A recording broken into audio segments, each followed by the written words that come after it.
જય શ્રી કૃષ્ણ, જય શ્રી વલ્લભ. આજના રાધે કૃષ્ણ સત્સંગમાં શ્રીમદ ભાગવતજીનું તાત્પર્ય શું છે તેની સંક્ષિપ્તમાં ચર્ચા કરીશું.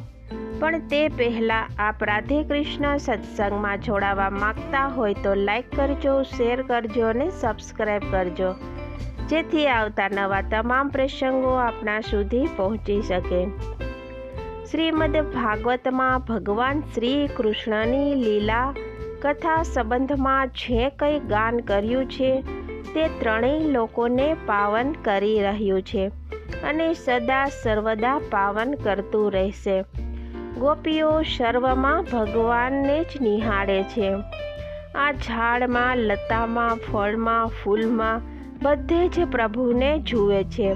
કૃષ્ણ એમને છોડીને જતા નથી. ગોપીઓને ઘરમાં પ્રભુનો સાક્ષાત્કાર થયો છે.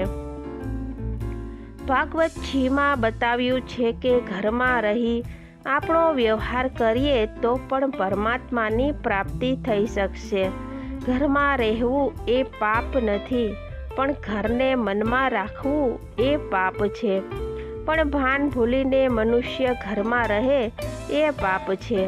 ઘરમાં રહેવું પણ વિવેકથી રહેવું જોઈએ. ઘરને પ્રભુનું મંદિર બનાવવું જોઈએ. સર્વત્ર શ્રી કૃષ્ણને જોવાની ટેવ પાડવી જોઈએ.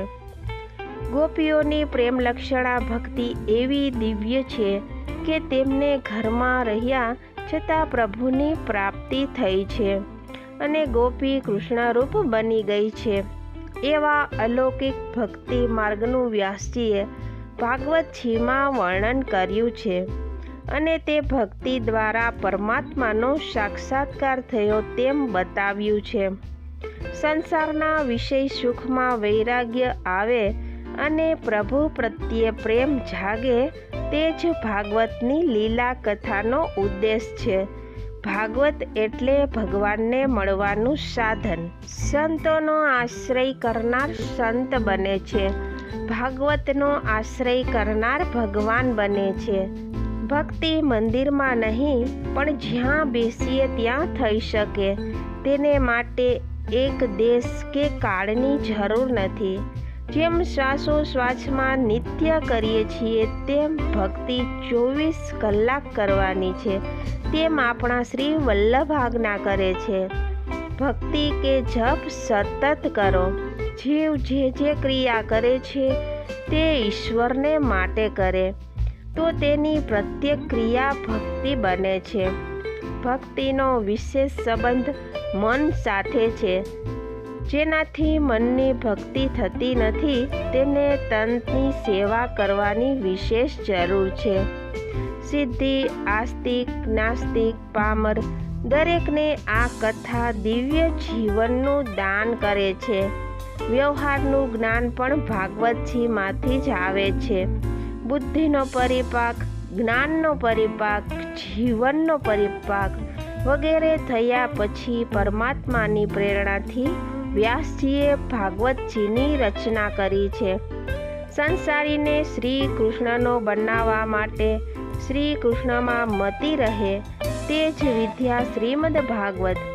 આ એવો અપૂર્વ ગ્રંથ છે કે જેમાં વિદ્વાનોની પણ મતિ કુંઠિત થઈ જાય.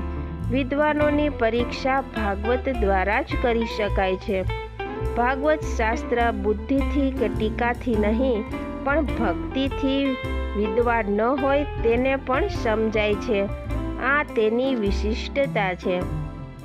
શ્રીમદ ભાગવત નવલકથા, દ્રષ્ટાંત સંગ્રહ કે ક્ષણિક મનોરંજનનો ગ્રંથ નથી. તે તો સાક્ષાત ભગવાનનો યથાર્થ પરિચય કરાવી પ્રીતિ દેતું ભગવાનનું જ નામાત્મક સ્વરૂપ છે. શ્રીમદ ભાગવતમાં જીવન ટકાવતા આહાર, વિહાર, કામ તેથી પ્રાપ્ત થતું જીવન, અર્થ, જીવનની તત્વ જિજ્ઞાસા, ધર્મ અને તેથી અહંતા, મમતારૂપ સંસાર બંધનમાંથી છુટકારો, મોક્ષ એ ક્રમ છે. જીવન ઉપયોગી માર્ગદર્શન, આધુનિક વૈજ્ઞાનિક શોધો વગેરેનો પણ તેમાં સુમેળ સધાયેલો છે. જીવનની કૃતાર્થતા રૂપે કૃષ્ણ સેવાનું યથાર્થ પ્રતિપાદન કરે છે. શ્રીમદ ભાગવતજીના 12 સ્કંદ એ શ્રીજી બાવાના 12 અંગો છે. ભાગવત એ પરમાત્માનું સ્વરૂપ છે. ભાગવતજીમાં વિષયોથી, અહંતા મમતાથી, રાગ દ્વેષથી મુક્ત થવું એ સાચી મુક્તિ બતાવી છે. મુક્તિ શરીરની નહીં, શરીર તો રાખોડી થવાનું છે. મુક્તિ મનને આપવાની છે. મનને વિકારોથી મુક્ત કરવાનું છે. મનુષ્યને જીવન મુક્ત કરવાના ઉપાયો ભાગવતજીમાં છે. ભગવાન સર્જન પોષણ કરી વિસર્જન કરે છે. ભગવાન જીવ માત્રનું કારણ છે. એ જ પરમ તત્વ છે અને એ જ નારાયણ છે. જગતનું કારણ બ્રહ્મ છે. એ જ બ્રહ્મ જગત રૂપે દેખાય છે. જગતમાં બધે જ ભગવાન જોવા એ જ ભાગવતજીનું મુખ્ય તાત્પર્ય છે. જે મનુષ્ય દુનિયા પરથી દ્રષ્ટિ હટાવીને પોતાના આત્માના આનંદને જાણી લે એ સ્થિતિ પ્રજ્ઞ છે.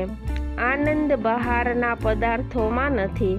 સંસારના પદાર્થો અનિત્ય છે. નિત્ય અને આનંદ સ્વરૂપ હોય એના ચરણોમાં આનંદ છે. સંસારને ભવસાગર કહે છે. સાગરને તરી સામે કિનારે જવામાં ભગવત ચરણારવિંદ નૌકારૂપ છે. આ ભાગવતજી સમજાવે છે કે આપણું જીવન સ્વાદ અને વાદમાં બરબાદ થાય છે. માણસે સ્વાદ અને વાદ છોડી ભગવાનના ગુણાનુવાદ કરવા જોઈએ. ભગવાન સ્પષ્ટ કહે છે કે અર્થ નામના અનર્થનો ત્યાગ કરવો. અર્થમાંથી નિપજનારા પરિણામો અનર્થકારી જ હોય છે. શ્રીમદ ભાગવત કથામૃતનું પાન કરનારનું મન પરમ તત્વમાં પરોવાય છે અને એવું જ્ઞાન દ્રઢ થાય છે કે સર્વ જીવોનું આશ્રય ભગવાન જ છે. બ્રહ્માથી માંડીને તમામ ભૂતોની ઉત્પત્તિ, સ્થિતિ અને લય થાય છે. આપણો દેહ પણ પ્રતિક્ષણ ઘટે છે. આપણે એ જોઈ શકતા નથી. તેથી દેહાધ્યાસ છોડીને પરમાત્મામાં ધ્યાન એકાગ્ર કરવું જોઈએ. ભગવાન શ્રી કૃષ્ણ સર્વત્ર સર્વદા ક્રીડા કરે છે. આ વ્યાપક સાકાર બ્રહ્મ જ સ્વેચ્છાથી સ્વલીલા માટે પોતે જ પોતાની માયા શક્તિથી જગત રૂપે અવિકૃત પરિણામ પામે છે. જગત બ્રહ્મથી જુદું નથી, અનન્ય છે. તેથી બ્રહ્મ સત્યતાથી જગત સત્ય છે. જીવે અવિદ્યાથી કલ્પેલો અહંતા મમતા રૂપ સંસાર મિથ્યા છે. જીવ ભગવાનનો અંશ હોવાથી સેવક છે. તે સમજાવે છે કે શ્રીમદ ભાગવત યથાર્થતાની સમજતા જાણતા ભગવાન ભક્તિનું પ્રદાન કરે છે. અભયની ઈચ્છાવાળા માટે સંસારનો ભય લાગે ત્યારથી દેહ છૂટે ત્યાં સુધી દસે લીલાવાળા ભગવાનનું નિરંતર શ્રવણ, કીર્તન અને સ્મરણ કરવું જરૂરી છે. તે દસે લીલાવાળા ભગવાન એટલે કે શ્રીમદ ભાગવત રસાત્મક ભગવાનનો રસ છે. શ્રીમદ ભાગવત ભગવાન ફળ છે. ભગવત સ્વરૂપાનંદનો અનુભવ ફળ છે અને ભાગવત ફળ છે. લૌકિક પરલૌકિક પ્રયોજન વગરના 5 ફળ છે. શ્રીમદ ભાગવતના સર્વ સંશયોનું સમાધાન, ભગવત કૃપા, ભગવાનમાં પરમ પ્રેમ, સાક્ષાત ભગવત પ્રવેશ, સર્વત્ર અભય. આ 5 ફળ મુખ્ય છે. શ્રીમદ ભાગવતનો મહિમા જાણીને આત્મા રૂપે ઓળખીને સદા કૃષ્ણ સેવા કરવી જરૂરી છે. કૃષ્ણ સેવા અને કૃષ્ણ કથા સૌને કૃતાર્થ કરે છે. આ છે હાર્દ શ્રીમદ ભાગવતજીનું. ટૂંકમાં ભાગવતજી એ જ્ઞાન યજ્ઞ છે. ભાગવતજીની કથા સાંભળીને કોઈ પણ જીવનમાં ઉતારે તો કથા સાંભળી સાર્થક થાય છે. શ્રી શંકરાચાર્યજી કહે છે કે આખું ભાગવત જીવનમાં ના ઉતરે તો વાંધો નહીં. આખી ગંગાને કોણ પી શકે? ગંગાજીનું એક બિંદુ જેના મુખમાં આવે તેનું પણ કલ્યાણ થઈ જાય તો આખું ભાગવત નહીં પણ એમાંથી એક પણ વાત જો જીવનમાં ઉતરે તો જીવન ધન્ય બની જાય છે. તો આ સાથે જ આપણે આજના સત્સંગને અહીં વિરામ આપીએ. ફરીથી મળીશું નવા સત્સંગ સાથે. જય શ્રી કૃષ્ણ, જય શ્રી વલ્લભ.